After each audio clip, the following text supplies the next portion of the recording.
Why does it seem that every generation in America faces its own kind of political violence?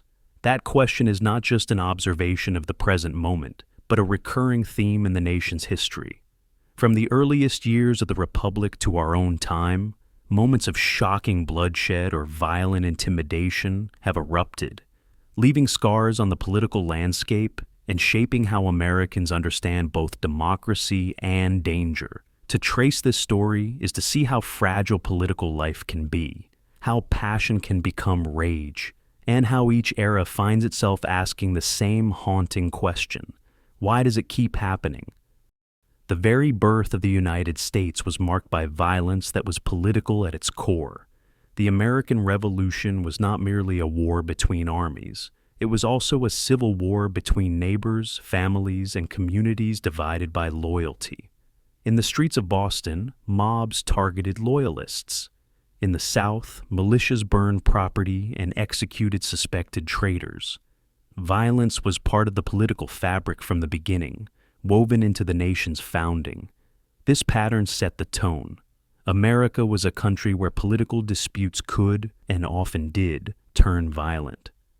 After independence, one of the earliest shocks to the young republic came in 1804, when Vice President Aaron Burr killed former Treasury Secretary Alexander Hamilton in a duel. It was an elite affair, carried out under rules of honor, but it revealed something troubling. Even the nation's highest leaders could resolve political conflicts through deadly violence.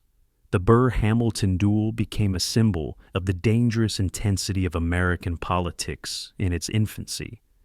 It was not the only such case either. The early republic was filled with fights in Congress, brawls in taverns, and politicians who carried weapons into debates. By the mid-19th century, political violence reached a boiling point. The issue of slavery fractured the nation, and words gave way to blows. In 1856, Senator Charles Sumner was nearly beaten to death on the floor of the Senate by Representative Preston Brooks, after Sumner denounced slavery and insulted Brooks's relative.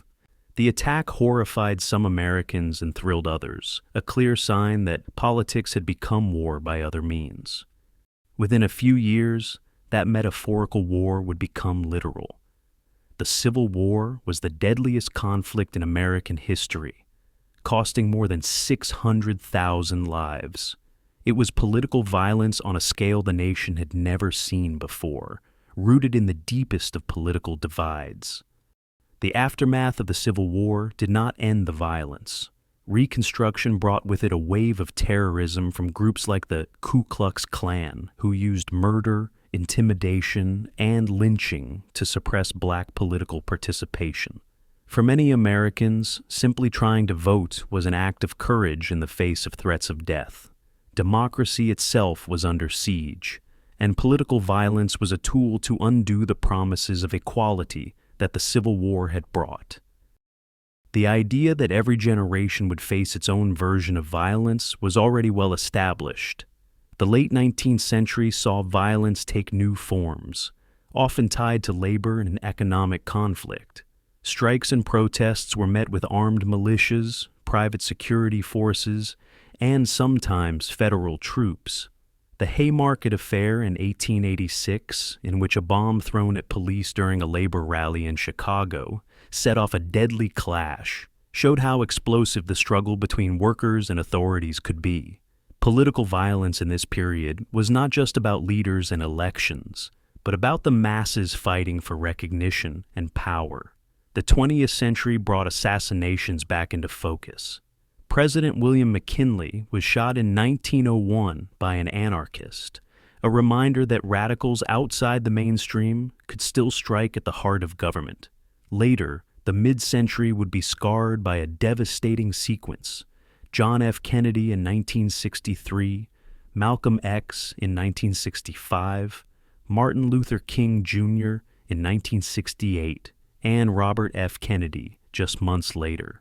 Each killing shocked the nation, altered history, and convinced many that America was spiraling into chaos. These assassinations were not random. They reflected the passions and divisions of the era: civil rights, war, ideology, and generational change. Even outside the most famous names, political violence haunted everyday life in the 1960s and 1970s. Protests against the Vietnam War often turned violent, with clashes between demonstrators and police. The Kent State shootings in 1970, when National Guardsmen fired into a crowd of students, killing 4, showed how deadly even protest could become. Groups like the Weather Underground resorted to bombings, while on the opposite side, white supremacist organizations carried out attacks. Political life seemed unstable, and many wondered if democracy itself was in jeopardy. But history did not stop there. In the 1980s, an attempt on Ronald Reagan's life demonstrated that political assassination was still possible.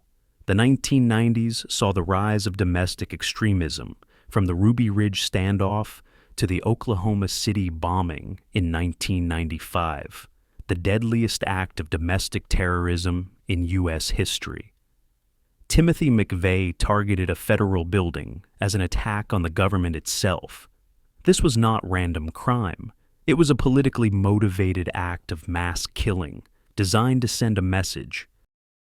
The 21st century has seen its own forms of political violence. The attacks of September 11, 2001, though carried out by foreign terrorists, transformed American political life and led to wars abroad and a new era of surveillance and security at home. Domestically, political violence has taken the form of mass shootings tied to ideology, racial hatred, or conspiracy theories.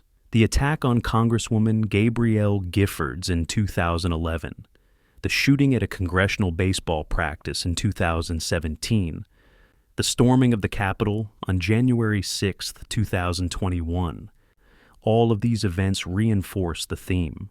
Each generation in its own way seems unable to escape the shadow of violence. So, why does this keep happening? The answer lies in a combination of factors unique to America. The United States has a long tradition of seeing politics in moral terms, good versus evil, freedom versus tyranny. When politics becomes absolute, compromise seems impossible, and violence can appear justified to those who see no other way. Add to this the wide availability of weapons, the deep cultural divisions, and the power of mass media to amplify anger, and you have a recipe that repeats itself in every era. There is also the symbolic power of attacking political figures. To strike at a leader is to strike at what they represent. Whether it is Abraham Lincoln as the savior of the Union, Martin Luther King Jr. as the voice of civil rights, or a modern figure seen as embodying a movement, political violence seeks to send a message larger than the act itself. Each generation has figures who become targets, and each attack reshapes how the nation sees itself.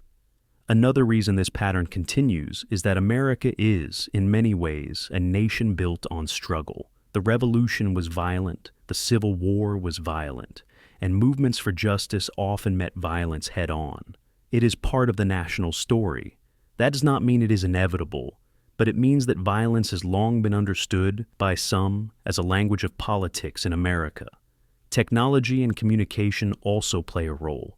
In the 19th century, newspapers inflamed passions with partisan editorials. In the 20th century, television brought assassinations into living rooms, making them searing collective experiences.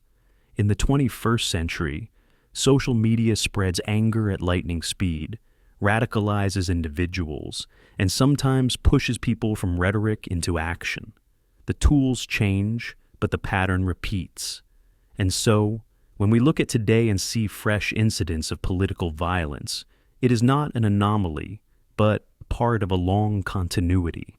Each generation may feel its moment is unprecedented, but history shows that the cycle is deeply familiar.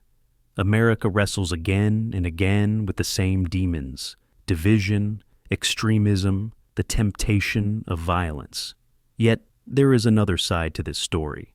Each outbreak of violence has also sparked movements for peace, reform, and resilience. The Civil War brought emancipation. The assassinations of the 1960s strengthened the civil rights movement and inspired legislation. The shock of Oklahoma City led to a crackdown on militias.